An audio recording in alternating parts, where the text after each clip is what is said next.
Justin, Graham Couch here from the Lansing State Journal. Can you talk about Brandon Dawson's impact on this game inside in the paint and what he was able to do and how difficult he was for you?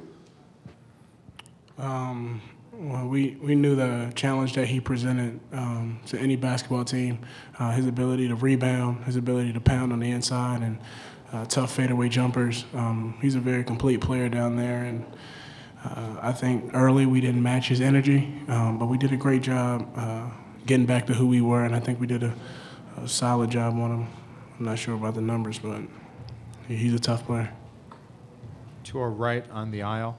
It's for either or both players. You guys, Coach mentioned that trend of slow starts, but your defense keeps you in those games. How do you balance, even with your defense playing well all year, when you don't have that offensive consistency? How do you get that back? And, you know, defense, if it sparks the offense, it just seems like especially the last two losses, that wasn't there consistently enough on offense.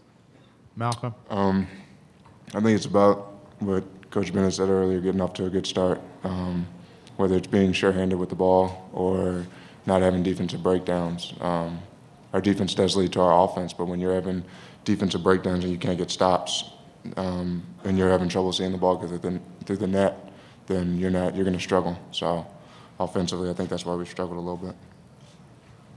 To our right. Viv Bernstein, New York Times, for Malcolm over on this side. Why was Trice able to have that hot start? I don't think we made him uncomfortable. I thought he was too comfortable at the very beginning. Losing him in transition and just not pushing him out of his comfort zone. When players that can score at that level get comfortable, then they're going to knock down a lot of shots. Middle of the room to the left. Zach Braziller, New York Post. What did Michigan State do defensively to you guys that contributed to your 29% shooting tonight? I think they play a similar pack defense. I think they jam the lane, and then when we come off our down screens, which is a staple in our offense, they swipe the gap really hard, which I thought let us, it disrupted us a little bit more than we should have let it. And, we just got a little bit out of chemistry.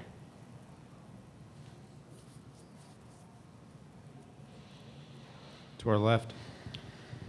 Jeff White, VirginiaSports.com. Justin, there were a couple sequences in the second half where I think you were down 2 and maybe 3 and had an opportunity to get back there. Did you feel like the breakthrough was coming and at some point you're going to catch up and take the lead?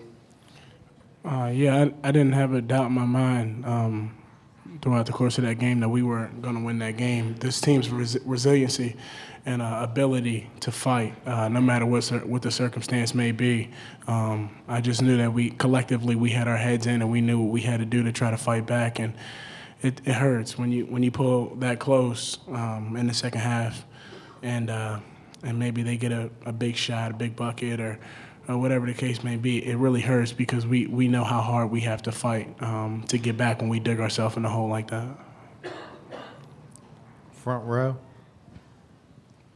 Doug Dowdy from the Roanoke Times. Malcolm, could you talk about that as a team, 2 for 17 three-point shooting and some of your three-point difficulties here?